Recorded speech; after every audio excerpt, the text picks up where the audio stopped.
Hello, everyone, and welcome to Only 2MG Inside the Crisis. My name is Brian Townsend, and I'm your host. I'm excited to introduce our next guest, Mike Montagna.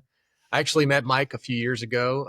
He was part of a training at the Mid-States Organized Crime Information Center, MOCIC. Actually, they were just using our building. It was through DEA, I believe.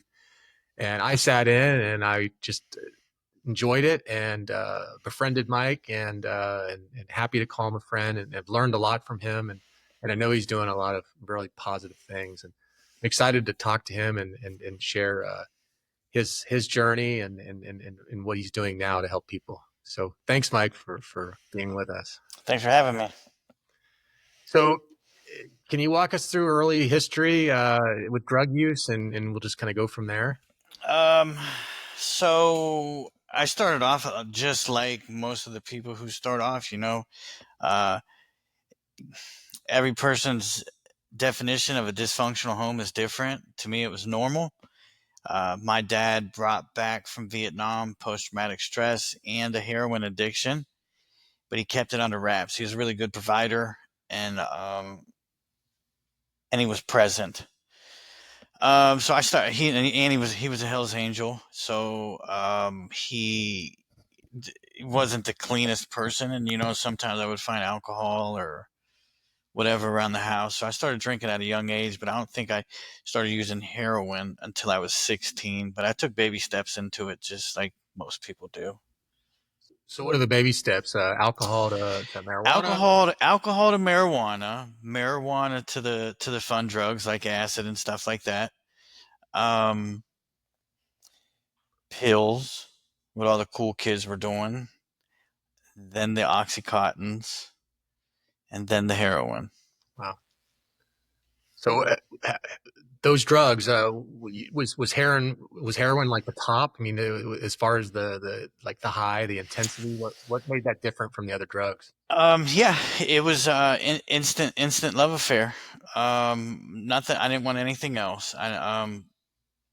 Because we're talking about the at the time the best painkiller on the face of the earth, and the best euphoric feeling. So yeah, it was instant love. So then you couldn't get enough. Tell us about. So I did it around 16, and unfortunately, that was about the time that my prison career started as well. I went to adult prison. I caught my first adult charge when I was shortly after I started doing heroin because I was selling crack to buy heroin, and something happened, and I caught a heavy felony that they ended up sending me to the bound me over as an adult, and um my addiction didn't stop then though. I continued to use in the county jails then, and whenever I got to prison, that was the first thing that I sought out. um a drug addict knows a drug addict, so that's who I gravitated towards. How easy was it? How easy was it to get drugs in the jail or in the prison? um Easy. I mean, I heard it's easier today, but yes, it was easy. They don't get paid a whole bunch of money, so drugs has always been pretty plentiful in prison. Uh, in- Inexpensive, same price, more expensive? Expensive, Expensive. Okay. expensive, All like right. like insanely expensive. But so that's in the addict mind. That's why we have to be the one to get it in. Do you think at that point you were already suffering from a substance use disorder and addiction? 1,000,000%. I think yes, 1,000,000%. I'll be honest with you, Brian. I feel like I had a substance use disorder before I even put substances in my body, because those are only part of they're only part of the problem. Because I was lying and stealing and adrenaline rush and all of that before I even put drugs in my body. So drugs was just a symptom of it. Now, was that lying and stealing, and was that to to purchase drugs, or was that just part of life? I mean, was That was that pre that was pre drugs, and I would take what I wanted if I couldn't have it. Um, okay? The excitement of getting over on somebody really drove me. Wow. So you go to prison, and your substance use continues. Is it Yes. primarily heroin, or is it anything? Or In prison, it's pretty much whatever you can get your hands on. But if heroin was there, I was chasing it. gotcha. How long were you in prison? That time, 7 years. Okay, and Um, okay, and when I came home, I wasn't home long, and I went back and all the while still continuing to use drugs. never stopped. I came home with a full-fledged heroin habit. Any treatment or anything while incarcerated? No, not that time. No, I knew that it was in there. I knew the treatment was in there, but I was 100% closed-minded towards it. Had no interest in. Zero. So you get out of jail, you come back out, and you almost immediately go back. Yes. So while I was in jail, before I went to prison the first time, I lost my mother, and just like many men who may watch this, I was a mama's boy. So um, while I was in prison that time, I lost my father and I lost my grandma, and I came home angry at the world with a sense of entitlement that everybody owed me something. Um, so it was a mental struggle from the gate.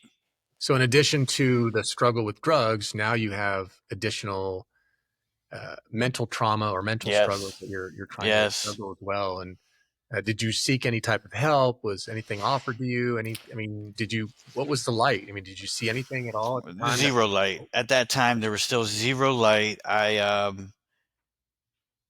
was so angry at the world that I didn't plan on making it past 25, 26 years. Like, I think that subconsciously, even at that point, I was suicidal. Wow. I just didn't want to die. I mean, I just didn't want to do it, but I wanted to die high, and I didn't want to live. So a lot of anger inside. Were you homeless? Were you any Um, your situation as far as all that goes? no, not that time. My dad left me money, and um, I partied hard. Were you I working? partied hard. Were you legitimately working? No, No. Okay. no, I had no interest in that either. Um, A I party wanted to, lifestyle and the yeah, drugs. I wanted to sell drugs and have nice things and flashy stuff and fast stuff, kind of like your car. I wanted stuff like that. So then this led into another Another prison. prison, like, and so Okay. I'm not. I in and out of prison, in and out of prison for the next decade and a half Wow. between Ohio, Florida prison. I did a short time in Memphis, Tennessee. Then I came here to Missouri, and that's when I started to wake up. But I did go to prison here as well. So during this entire time, the different incarcerations, the different places, were you still struggling from the addiction? Were you still One using? hundred percent. One Okay. hundred percent. Every time I got out. So now today, I like to say that I work in addiction recovery, reentry, and I get to work with these guys, and I see how they feel when they come home. Every time I came home, I felt lost or angry or scared. So therefore, that dictated my next move. With lack of hope, you're not going to do the next right thing, and I had zero hope. I didn't want any hope. I just didn't. I didn't want to get clean. I just wanted to get out and make money and get high. I was better at getting high than making money, though. So there was still no attempt for getting treatment or Zero until I zero. came to Missouri. Probably for um, close to 15 or 16 years. I didn't even contemplate it. So your thought was either get high, sell drugs, and if you die, you're going to die high. Yeah, exactly. And I mean, I knew recovery was out there. Yeah.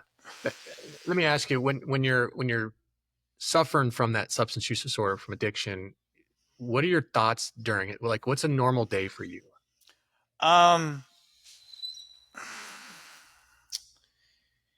when we're dealing with opiates, the first opiate addicts, well, I don't care if it's fentanyl, heroin, whatever.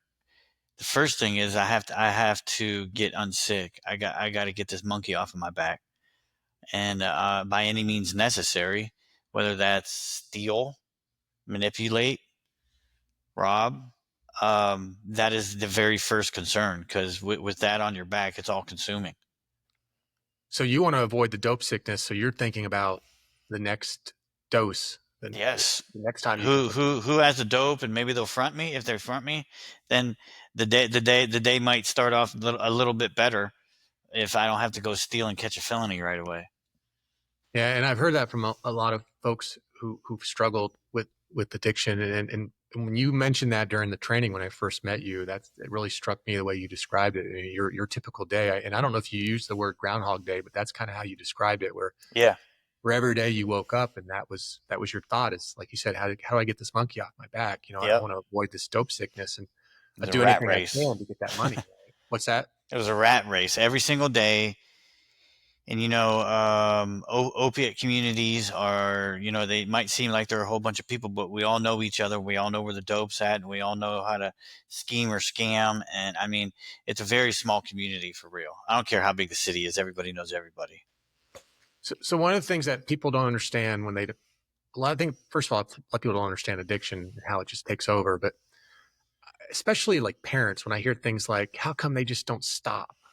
Like, can you explain like how come you just couldn't stop? I mean, I think I understand. I mean, I'm not going to. Yeah. That's not Stop easy. having cancer.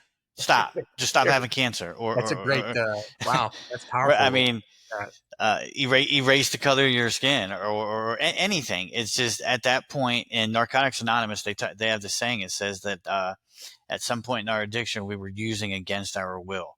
So therefore, my will was removed, and I was existing on a subhuman, animalistic level. That getting high was number one.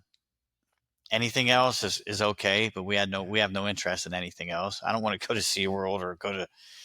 I just want to get high. and it's not about working or having a job or appeasing family. It's about, like you said, getting high. And I think that's what a lot of folks who don't understand the disease. There are those out there, Brian, Yeah, that do maintain jobs and things like that, good and point. I don't get it. I don't understand how they do it. My addiction is the most jealous thing I've ever met. I'm not allowed to have relationships or friendships or Wow. significant other, or good God, a career. My addiction said it's me or them, and you always choose your addiction. Wow. So, and you were, this was 10, 15 years of your life where this was every day, like you said, where you're trying to avoid this dope sickness, and your goal is to find the next, The dosage of next. heroin. Yeah. Wow. So tell me what happened then. So you go through a couple jails. You're in Missouri. Where? I ended up in Missouri, and I Okay. know this that we I don't know if that weird drug meth ever pops up on your podcast, but so my intention on moving here was to take myself out of, or take heroin out of the equation. Like if I just moved out to Missouri from Cleveland, Ohio, my that I'd be okay. Not knowing, I think I was 35 or something, man, and I had never done meth because in Ohio we didn't have it. We had crack and coke and heroin. Yeah. Um, the common denominator that I brought here to Missouri was me. I'm the problem. So all I ended up doing was adding meth to my heroin cocktail when I moved here, and I got I showed up. I'm the problem. Just curious, what was meth after struggling with heroin for so long? What was meth like? the polar opposite of the spectrum. I mean, anybody who shoots drugs is probably nodding their head like, "Yep." Like, the rush, we do it for the rush, and in the very beginning, I fell to the same thoughts that most new meth addicts do. Like, man, I'm going to get a lot of stuff done. I can accomplish things, and my head's so clear. And Complete opposite of heroin, which is going to make you sleep, and meth is going to make you clean. right, and I didn't get anything done. I made messes, and I got weird. Um, Wow. so yeah, it was definitely a different culture when I moved here to Missouri. Yeah. Everything was different. There was more white people versus Cleveland, and it was just a different culture. And but there was heroin right here waiting on me. Yeah, I was going to ask how difficult was it to get heroin in Missouri with meth being so prevalent? Zero, zero. It was a smaller opiate community, but I went to a bar because I was dope sick, and I looked for the signs of an opiate addict, and I found one because I wasn't drinking at the most respectable establishment, and my addiction took off. I mean, I'm telling you, Brian, I probably wasn't clean 2 days, and I was really dope sick. I went to a bar, tried to get the monkey off my back a little bit, and found a fellow heroin addict. So did you get incarcerated from there, or did you? Where's your journey go from there? You're in. I did end up getting incarcerated 2 times here in Missouri. I went Okay. and did a DOC treatment. It was like a little 4 month shock treatment that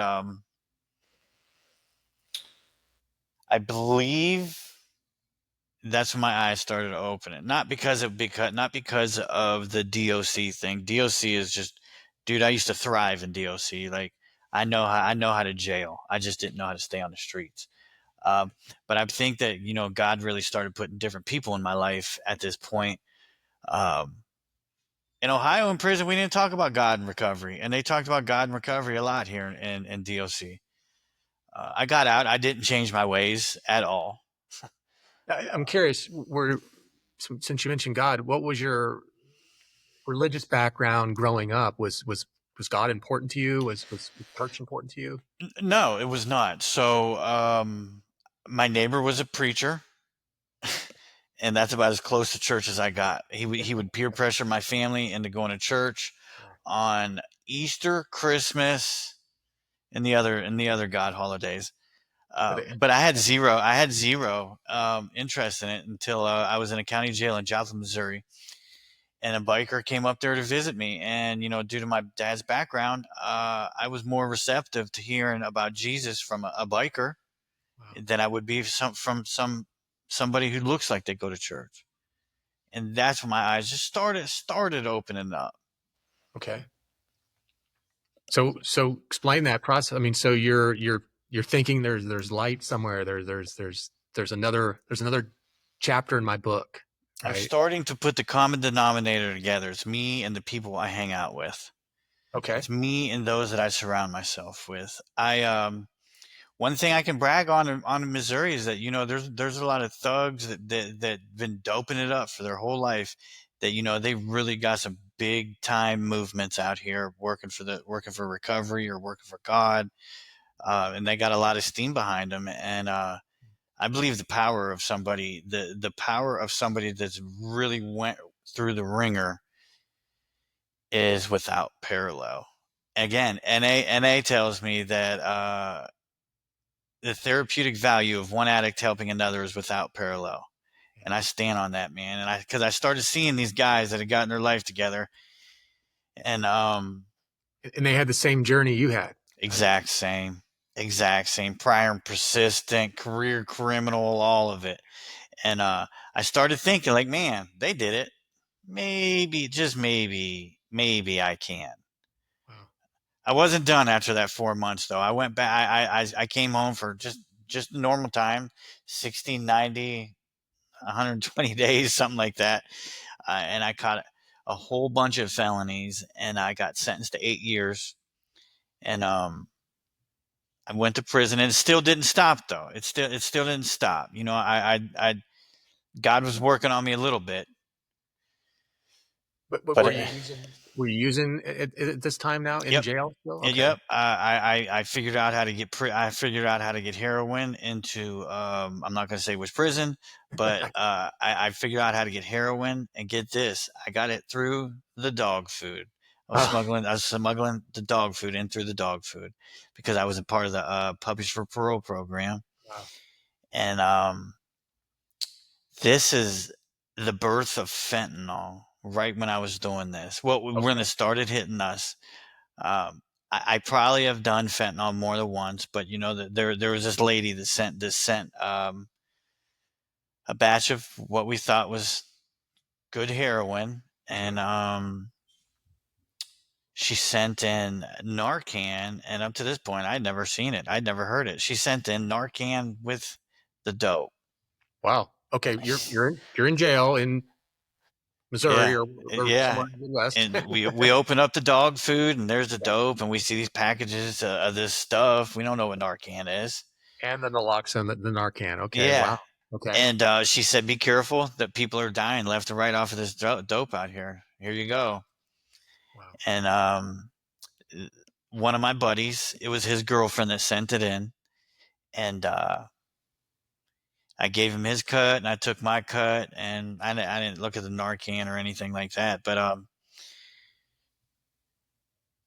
he died that day. He died. Nobody checked on him.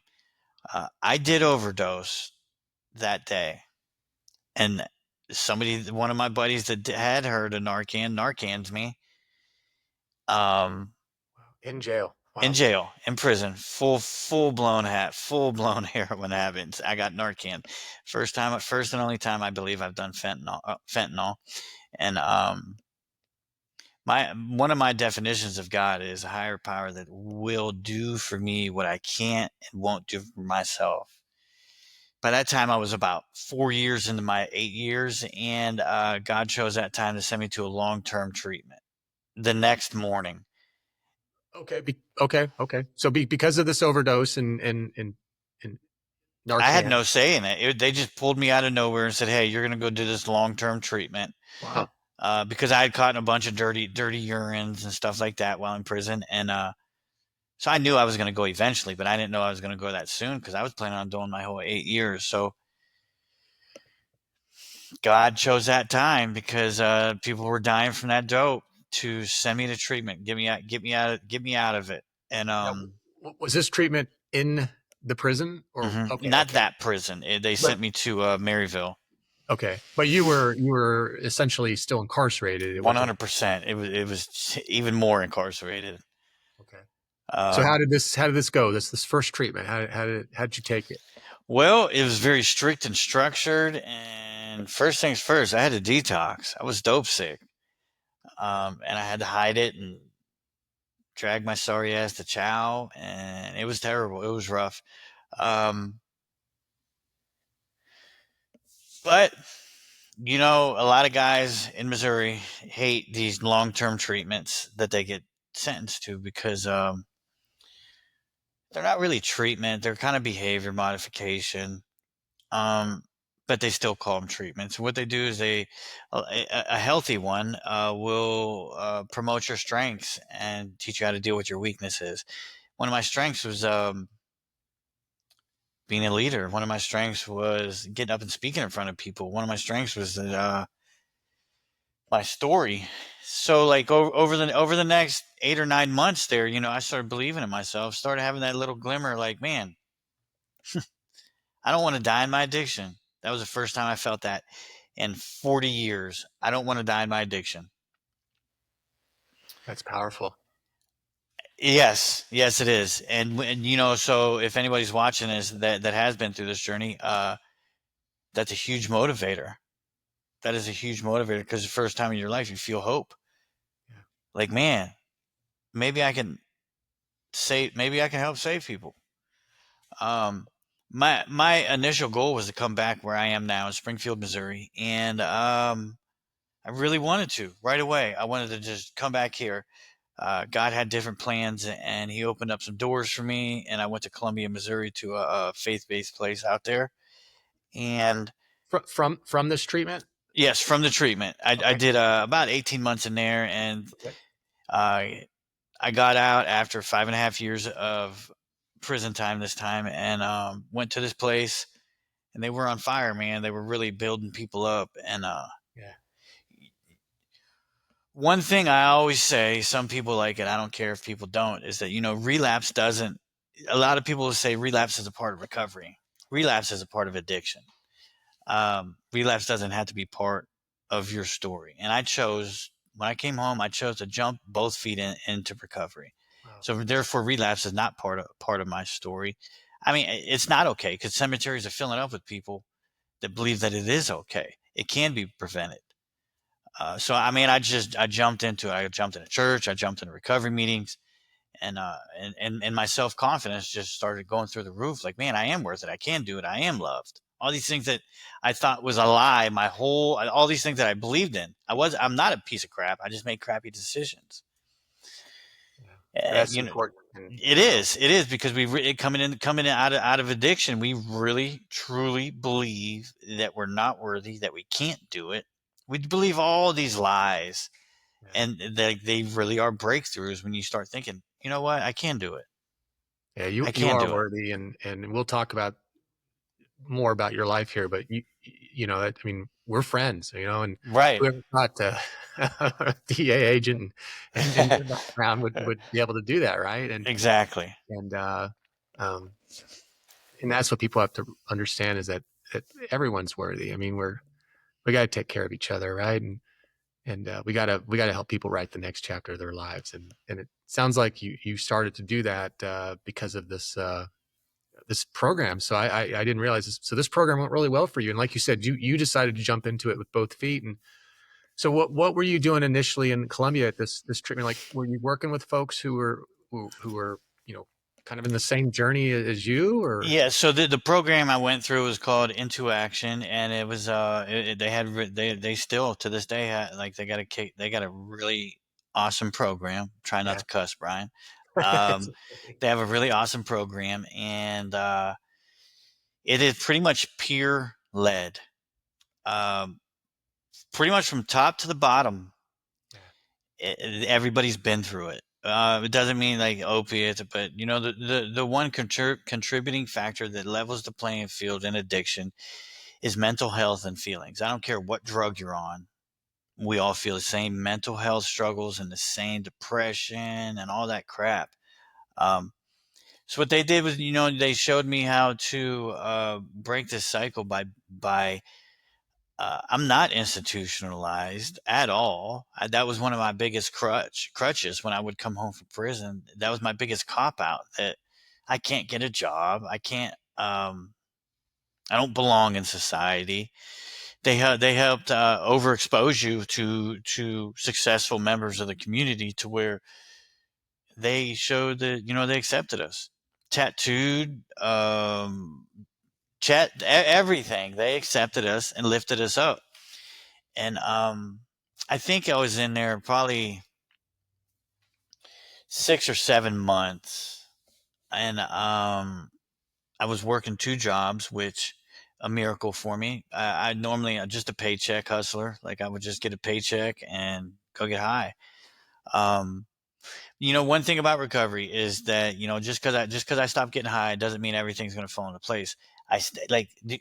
For 40 years, I didn't have any uh, uh, life skills, none, zero. I didn't know how to wash clothes. I didn't have work ethic. I didn't have communication skills and how to deal with feelings like an adult. These are all the things that they were teaching me slowly and surely, man. Wow. So those are the things that I started learning until I started hearing about working in addiction. And any addict who gets clean, that a lot of us, that's the first thing that we want to do, is work in addiction or recovery.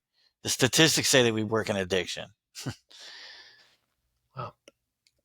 So okay. So you eventually at some point get to Springfield, or is this journey Yeah. around So start? after I had nothing here. I had my sister, God bless her soul. She was my biggest victim. Normally, family members are, because those are the first people we hurt, first people that we victimize is our family. She was my biggest victim, and um, I didn't have anything else here other than like her, and she had a whole life. She had a whole ass life, a significant other, and a daughter, and I just didn't fit into that equation. So I always wanted to come back here, and but I allowed myself to get a career and self confidence and some recovery time. So I think I had 3 years clean before I came back here to Springfield. That was a shock again. Like, I started from ground zero. I went from having a decent house in Columbia. Then I moved to, I mean, I was on parole. I had a pit bull and I had a bunch of felonies on my record. So therefore it was slim pickings on who was going to rent to me. So I rented this trashy house on the north side for a year. And I didn't give up. A lot of times during that first year here in Springfield, uh, I didn't invest in myself. That's where a lot of people go wrong in recovery. They get a couple years and they're like, "Oh, I don't need these meetings or anymore," or however you invested in yourself to get those years. Sometimes you get a little hubris and think that you don't need them anymore. And I started to feel that way, and I stopped investing in myself. Uh, I didn't find a church. I didn't attend any meetings. All I worried about, I had a son. At this time, I had a son. At 40, I had a son, and that's all I cared about was work and my boy and my wife at the time. And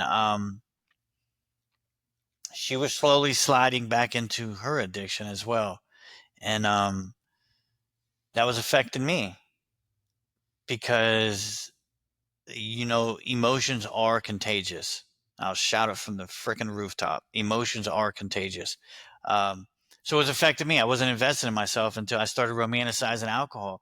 And a lot of us opiate addicts or meth addicts, that's the first thing we will relapse on is alcohol because it's so freaking justifiable. Well, And with me, it goes from alcohol to benzo to probably prison. um, but then I got a scare. And I started investing in my recovery again. But she didn't. And in the meantime, we had a son and a daughter, and moved to a nicer house because I wasn't working in recovery then. I was just because sometimes us that work in addiction, we get burnt out. And when I moved here, I was kind of burnt out. hmm, Um, because it's tough. We're not fighting a winning battle. You know that as well as I do. We're not fighting a winning battle right here. yeah, And the people that you work with, you get close to, they die, they relapse. Um, so I when I came here, I said, you know what? I'm going to get me a warehouse job and live happily ever after. But I was just so unhappy the whole time. My cup felt empty. Um, and then right around the time my daughter was about to be born, I got this job that I still got now, working with guys coming home from prison, and I felt joy about it. It kicks my butt a lot of days, because addicts in early recovery are needy, and like I said earlier, just because we stop getting high, don't mean that all of our mannerisms change. Until we start purposely changing things, things don't just change because we're not getting high anymore. yeah. So you're seeing the relapse. You're seeing the folks, Yeah. the behavior or the things that they were doing that got him into trouble and Yes. got him with this. And and you're still dealing with your own struggles, which is a So challenge. yeah. So now where I am today, um, I do invest in myself. I hit my meetings, man. I am steadfast about it because somebody said something to me a couple years ago that really stuck. It says the first things that you put in front of your recovery are the very first things that you're going to lose. So what that meaning to me is that my kids. I'm a single father of I'm a, I'm a single father at 46 of two children under four. Um, and I have them 24 hours a day, and mom is not present. Um, so I'm wore out. But I have got if I put my kids in front of my recovery, I'm eventually going to quit taking care of myself, man. I've got to make it a priority to hit my meetings, to build my support network. I'm an NAer, man. It doesn't mean that's the only path of recovery. However you want to invest in yourself is how you invest in yourself, but you've got to do it. You've got to do it. And I mean, today, uh, I'm impactful with my guys.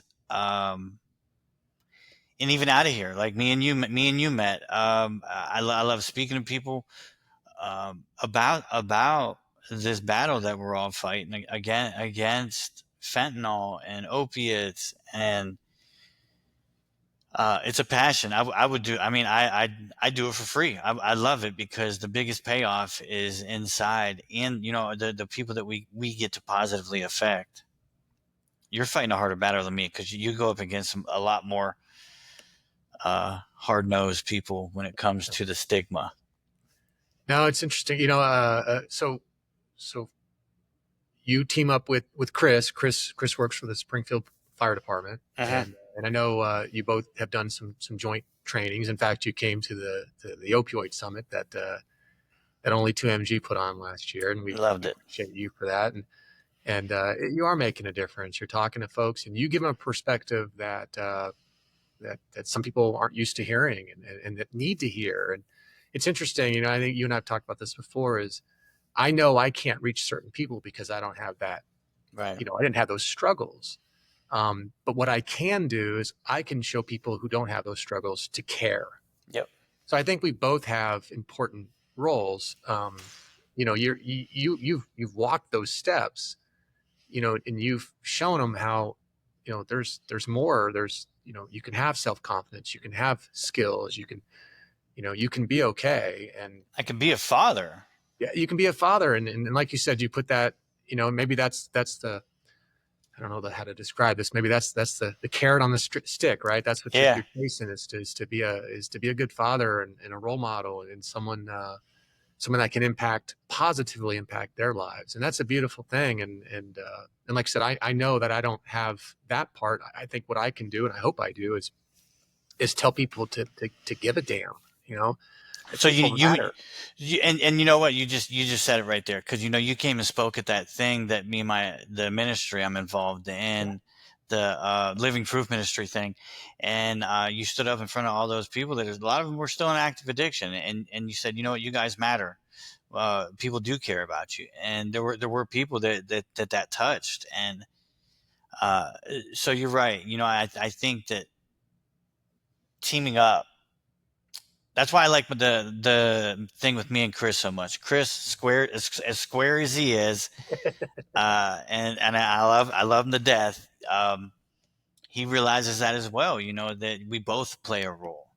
Yeah, We like yeah. that. The addicts to get clean. For those of you that are watching, you guys do not know the power of your story, man. It is so powerful because that's our biggest tool, is our story. And once we're confident enough to share it with others, man, dude, it literally saves lives. It saves lives. And that's what's beautiful about it, right? Is that story is going to create another story, and that's the Yes. story of hope. That's the story of of of what you're doing now. I mean, now you're helping people, and I know you've shared your frustrations that sometimes it's hard to see. It's hard for everyone to see those relapses, right? Yes. But think of the journey and think of the stories and the successes as well. And I think that's what, for me at least, that's what keeps me going, is when I hear these types of stories. I mean, what you're doing is beautiful, and you're But I helping. get to work. So I get to work alongside of probation and parole, the same people who I despised and made chase me all over the damn country. Um, I literally get to work next to them. You met a couple of the ladies that I work with at the summit, and I consider them some of my best friends these days. And uh, like, life is so surreal for me at this point. Responsible, dude. I'm the most stable person I know. I mean, I love the fact that I came home and I went to recovery housing, and I had some prison shoes and some prison pants. And now, you know what? I got a whole damn life, and that's only because I took the time out to invest in it. Yeah, that's awesome. So tell me, share some of the what are you seeing in the whole treatment recovery community? Like what's frustrating to you? And I don't mean from the individuals who are relapsing and maybe taking more time than uh, as far as a whole, like As a what whole, what bugs you? What keeps you what up at night? drives me up the wall Yeah. to no end is to know that I live in the third biggest city in the state. Okay.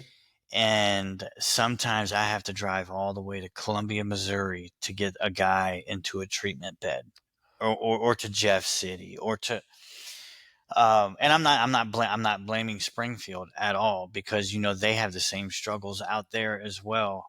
Uh, but the lack of treatment beds, I'm not a huge like I so opiate addicts generally, there are those few. We do not get clean on the streets. We don't get clean on the streets. We go to jail or we go to treatment. Um, I do believe that, like, frequent people who keep going to treatment, I think that that becomes a crutch, and treatment is a very expensive way to get free information, but it is valuable. That It's hard. It's just hard. It's hard. That's one of the things that drives me up the wall. See, and that stuff pisses me off because that's where the stigma and the lack of compassion, because that money exists. I know It's people are there. going, "Oh, it's just not there. How are we going to afford it?" Well, it's amazing how we can afford $1,000 hammers, but we can't get another bed. Right. I mean, I know I'm exaggerating with the hammers, but it's the same. It's the same analogy, and that is frustrating. And I think that goes to the stigma of and the lack of compassion for people, especially the stakeholders who have the ability to. I mean, like you said, you nailed it on the head. I mean, Springfield's not a small area. I mean, Uh-uh. outside of Kansas City and St. Louis, I mean, it's a pretty big area, and you have to take folks to, I mean, 3 4 hours away. Yeah, yeah, and it's very, Yeah. yeah, it drives me up the wall. And like, we have two small, we have, like, I work near the one of the only women's treatment in the state that allows them to bring their children, which is amazing. But other than that, there's only 15 or 20 male beds in the city, and it is, we got businesses popping up everywhere. And I get it. A clinical treatment it's got to be pretty pricey, but the money's out there. I think that's my biggest thing. I'll tell you something. When I came home, I wasn't a believer in Suboxone. I know Okay. this is always a hot topic in addiction. Like, I was not a believer in Suboxone. Um, Today I am. Um, because you'll hear me and Chris say it all the time. All of our goals should be just to keep the addict alive until the miracle happens. So, so for those not familiar with Suboxone, let me tell you what I'm hearing from folks on the street from my perspective, and I know you're going to be able to tell me whether I'm right or wrong, whether what I'm hearing is correct. As they're coming down from, let's say, heroin, Mhm. and they're trying to avoid the dope sickness, so that's why they want to use the drug again, right? Before you get to like you said earlier, the monkey off your back. They're Yeah, always looking for your next dose, right? Suboxone is gonna basically uh, increase that time before you get into that dope sickness. It's gonna buy you some time, if you will. right. Am I explaining that correctly? How Yes, yes, you are. Yes, you are. When like, but a lot of people believe that you can't get high from it. Like, I literally have gotten high off it. Like, I literally used to chase it in prison so that I could get high. But I'd rather have one of my clients on Suboxone all day long, and figure out an exit plan later on whenever they get their own support network into play. Um, my biggest fear is like, one of the David Stoker sent me a list of all these budget cuts that just went on in the state, like people getting this grant slash and that grant slash. What happens when all this free money goes away and we have people that are addicted to Suboxone and they can't pay for it? What are they going to go to? They're going to go back to the street. They're going to see an increase in heroin and fentanyl and more people dying. It's exactly, Right. And so and my it's so related crime behind it. exactly. So my biggest goal is whenever I have a guy like that, I want to get him introduced to whatever support network they want to make. So whenever they do feel safe, maybe wean it off of it. Amen. It So uh, the go ahead. No, please. I was just self righteous when I came home. Well, I didn't need it. You know what? While I was in prison, I was in prison as well too. So it wasn't like it was offered to me then.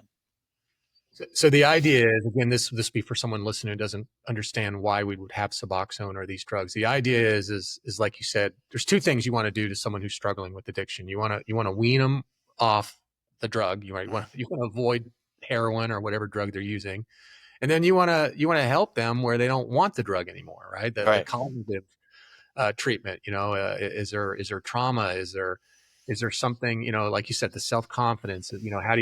How do you get them to not think about the drug, but yet think about the kids or job or whatever that could keep them on a straight and narrow, if you will. Whenever you think about the definition of addiction, man, there's a couple words that come into play to me. One is obsession, and one is compulsion. Obsessing and compulsing on something is addiction because that's what we do. And if we can remove that part, the obsessing on it, then we can get to the nitty gritty of why am I getting high? And Suboxone helps do that. And I don't know. I think the government pisses me off. I don't even know. I mean, other than that, like I love my community. I love my support community here in Springfield. I believe we work great together. Um, just treatment beds, dude. Wow. And Treatment that's beds.